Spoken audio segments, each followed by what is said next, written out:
from OMIGSA.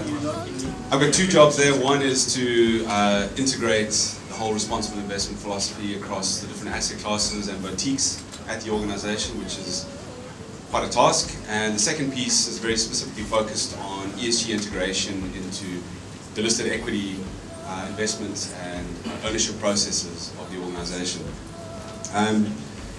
As OMIGSA, what we've been working with is this idea that sustainability is an emerging megatrend that is fundamentally changing the competitive landscape of every industry. And organizations that are able to anticipate and innovate around this change, I think, are going to be well positioned to reap the rewards of enhanced operational efficiencies, better market growth, easier access to capital, better staff retention, and better social license to operate.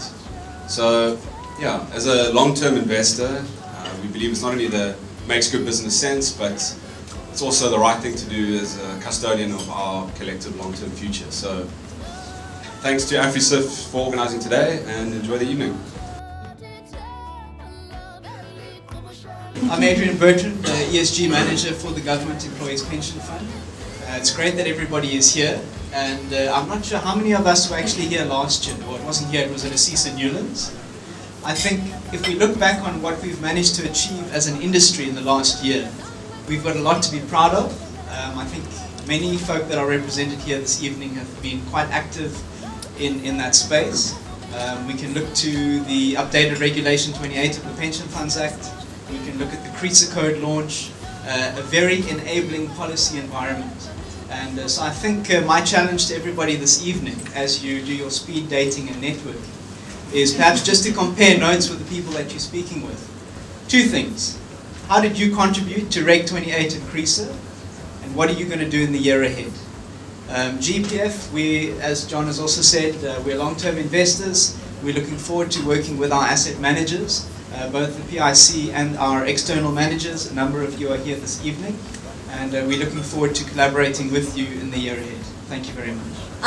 So when Bernie Madoff designed his legendary Ponzi scheme, secrecy was his main weapon.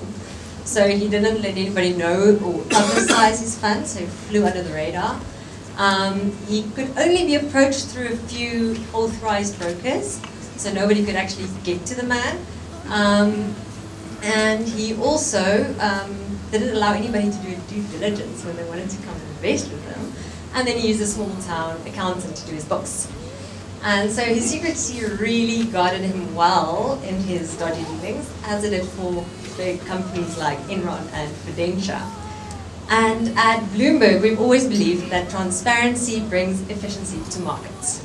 And yeah, when investors can get information the moment it becomes available, then obviously this drives more efficient markets. And this is as important in traditional financial markets as it is in the ESG space. So we believe that when investors know the risks associated with bad business practices and are then able to find reliable data to monitor companies, a more stable and efficient system will naturally result. And obviously, not all information that's reported can be trusted, and social responsibility figures can definitely be fudged. So this places the onus on us as a data provider to ask intelligent questions regarding the information that we gather. It also places or highlights the importance of a news service to really publish the truth and bring uncomfortable information to light. And then the responsibility becomes that of the investment community and the general public to keep companies accountable for the sustainability of their practices. ASISA is also very excited. I actually want to latch onto something Adrian said. ASISA is also very excited at what's been happening in the industry around responsible investment, particularly over the last 12 months or so. We've seen the convergence of a lot of initiatives, the regulatory environment being one of them that's now becoming more conducive. CRESA, which is an initiative by the industry effectively to promote responsible investment. The increased uptake of the UN Principles for Responsible Investment, etc. All of these things, plus the integrated reporting guidelines and the move towards integrated reporting should hopefully get us more transparency over time on ESG-related issues. So as an association, those of us that work there are passionate about this issue of ESG. We're passionate about gradually changing behaviour within the industry on ESG issues as well.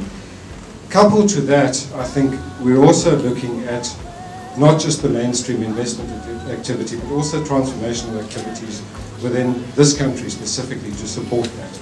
So we're looking at things like the vexing problem of job creation, creating facilities for emerging entrepreneurs to be able to participate in the economy more effectively than they have been in the past. Hi everyone, I'm from the Johannesburg Stock Exchange. It really is very nice for us to come to Cape Town, and the Cape Town crowd is always so nice and always so sociable. It really is nice to see some of the familiar faces here. Yeah, so for my sins I run the Socially Responsible Investment Index, or SRI Index for short. And you know, in the 10 years that we've been playing in this space, it's really been quite a journey. And some of the speakers have referred to the happenings in the last year and so on. And I mean, just the last year compared to the last 10 years has just been enormous. It's such a joy to me that I don't have companies saying to me anymore, oh, I just burned jet fuel, I don't have an environmental impact. I now have companies coming to me and saying, what do I need to do to improve my performance? And we have investors coming to us and saying, well, how do we integrate this stuff into what we do? So it really is nice to have that conversation.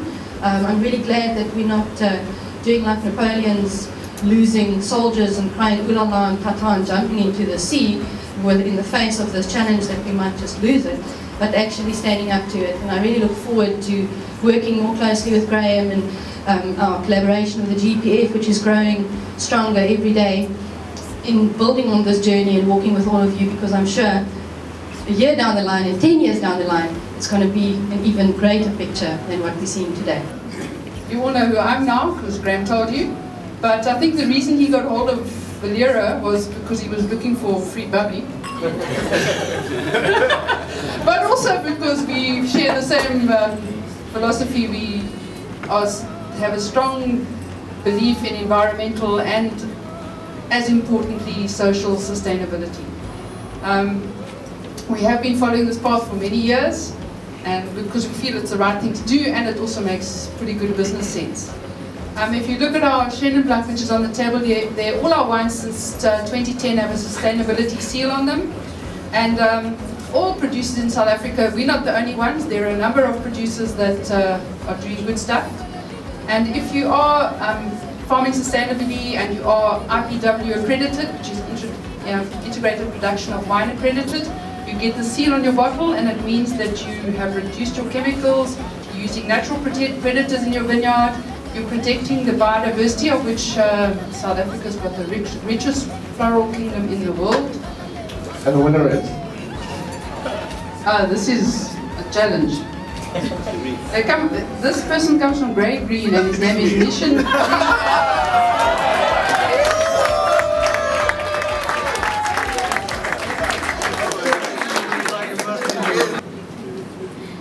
Is it an African name you struggle with? Okay. Yeah, it's a great pleasure. I just want to announce the winner of this mango design from the University of Cambridge. The name, Beck, this program manager. Oh, yeah.